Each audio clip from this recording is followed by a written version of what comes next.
एक घना अंधेरा रात का वक्त था। हिंद महासागर के ऊपर ऊंचाई पर उड़ते एक बोइंग 747 में अचानक आग लग जाती है और धुआं तेजी से फैलने लगता है। यात्रियों का दम घुटने लगता है। बचने की कोशिश में लोग घबराहट में विमान के अगले हिस्से की ओर भागते हैं। कॉकपिट में बैठे पायलट्स हालात को नियंत्रण में लाने की पूरी कोशिश करते हैं।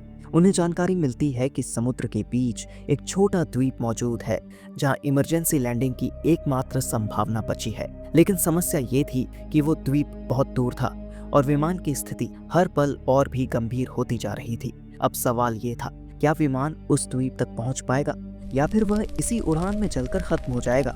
ये कोई काल्पनिक कहानी नहीं बल्कि एक सच्ची और भयावह घटना है। ये कहानी है साउथ अफ्रीकन एयरवेज फ्लाइट 295 की।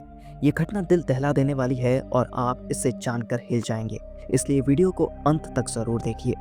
27 नवंबर 1987 की रात ताइवान के ताइपे शहर का ताओयुआन अंतर्राष्ट्रीय हवाई अड्डा एक विशाल विमान टेक ऑफ की तैयारी में खड़ा था। इस साउथ अफ्रीकन एयरवेज की फ्लाइट 295 में 140 यात्री और 19 क्रू मेंबर सवार थे।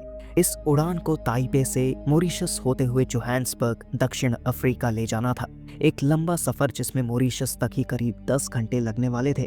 विमान की कमान संभाली थी 49 साल के अनुभवी कैप्टन डेविड जैकबस यूएस ने।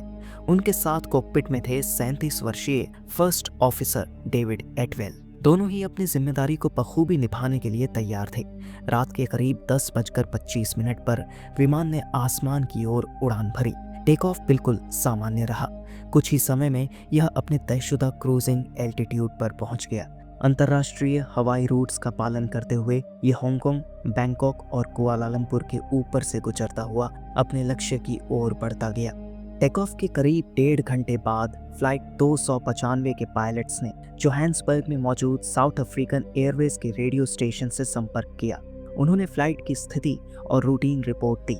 सब कुछ सामान्य लग रहा था, न कोई परेशानी न कोई गड़बड़ी। इस दौरान यात्रियों को ड्रिंक्स और डिनर सर्व किया गया। फिर अधिकांश यात्री अपनी सीटों पर आराम करने लगे।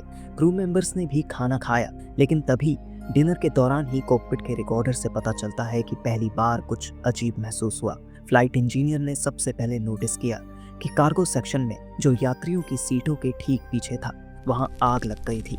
ये कोई मामूली खराबी नहीं थी, ये खतरे की घंटी थी। कॉकपिट वॉइस रिकॉर्डर सिर्फ आखिरी 30 मिनट की बातचीत रिकॉर्ड करता है, इसलिए जो रिकॉर्डिंग मिली उससे साफ है कि आग लगने से पहले फ्लाइट अपने लगभग 7 घंटे का सफर पूरा कर चुकी थी।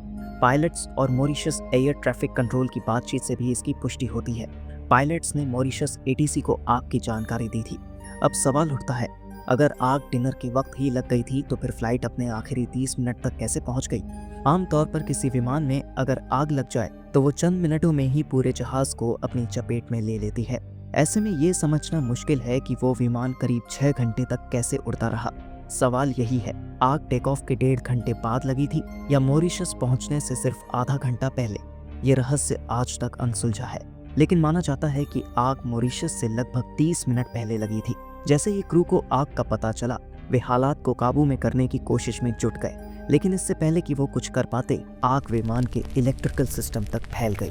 पायलट्स ने फौरन मॉरिशस एयर ट्रैफिक कंट्रोल से संपर्क किया और अपनी गंभीर स्थिति बताई। कप्तान ने बताया कि वे विमान की ऊंचाई घटाकर 14,000 फीट पर ला रहे हैं ताकि इमरजेंसी लैंडिंग की जा सके। कंट्रोलर ने तुरंत फुल इमरजेंसी घोषित कर दी। उस वक्त विमान मॉरिशस से करीब 200 मील दूर था। पायलट और उनकी टीम को पता था कि उनके पास ज्यादा वक्त नहीं है, क्योंकि आमतौर पर विमान में आग लगने पर पायलट के पास सुरक्षित लैंडिंग के लिए सिर्फ 20 मिनट होते हैं, और चूंकि विमान हिंद महासागर के ऊपर था, सबसे नजदीकी उम्मीद सिर्फ मॉरिशस ही थी। इसलिए पायलट्स ने अपनी आखिरी कोशिश वहीं पहुंचने की। अब सबसे बड़ा सवाल यही है कि आखिर इस विमान में आग लगी कैसे।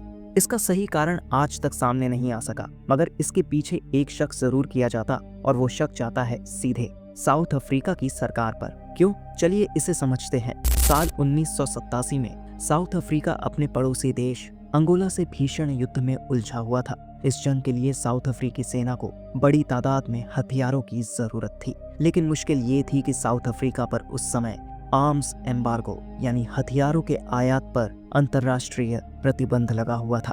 इसका मतलब था कि वे किसी भी देश से सीधे हथियार नहीं मंगवा सकते थे। ऐसे में साउथ अफ्रीका सरकार ने एक खतरनाक रास्ता चुना। उन्होंने कुछ हथियार डीलरों से गुप्त समझौते किए और कमर्शियल पैसेंजर विमानों के जरिए चोरी छिपे हथियारों की तस्करी शुरू कर दी। इन विमानों में यात्रियों के सामान के साथ साथ खतरनाक हथियार और रासायनिक पदार्थ भी लादे जाते थे, जिनकी भनक यात्रियों को तक नहीं लगती थी। इन्हीं विमानों में साउथ अफ्रीकन एयरवेज की फ्लाइट्स का इस्तेमाल किया जाने लगा। मिसाइल गन और केमिकल्स जैसे सामान प्लेन में छुपाकर एक जगह से दूसरी जगह भेजे जाते थे।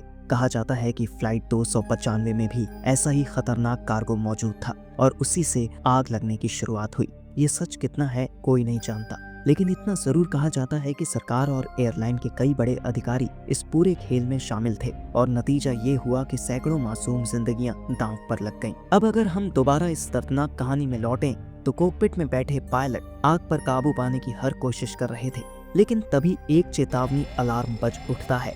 इसका मतलब साफ था, आग से उठा जहरीला धुआं अब पैसेंजर कंपार्टमेंट तक पहुंच चुका था और आग तेजी से पूरे विमान में फैल रही थी।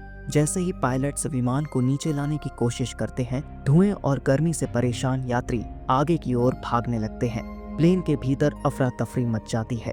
क्रू आग बुझाने के लिए कार्गो की ओर जाने की कोशिश करता है, लेकिन तापमान इतना बढ़ चुका होता है कि वो वहां तक पहुंच ही नहीं पाते। पायलट्स धुएं को फैलने से रोकने के लिए रिसर्कुलेशन फैन बंद कर देते हैं, मगर हालात पर कोई फर्क नहीं पड़ता। कई यात्री धुएं में मौजूद कार्बन मोनोऑक्साइड की जहरीली गैस से दम तोड़ देते हैं और बाकी की हालत भी बिगड़ती जाती है। आग बढ़ती जाती है और धीरे धीरे पायलट्स के सारे इंस्ट्रूमेंट्स फेल होने लगते हैं। प्लेन पर उनका कंट्रोल लगातार कम होता जा रहा था।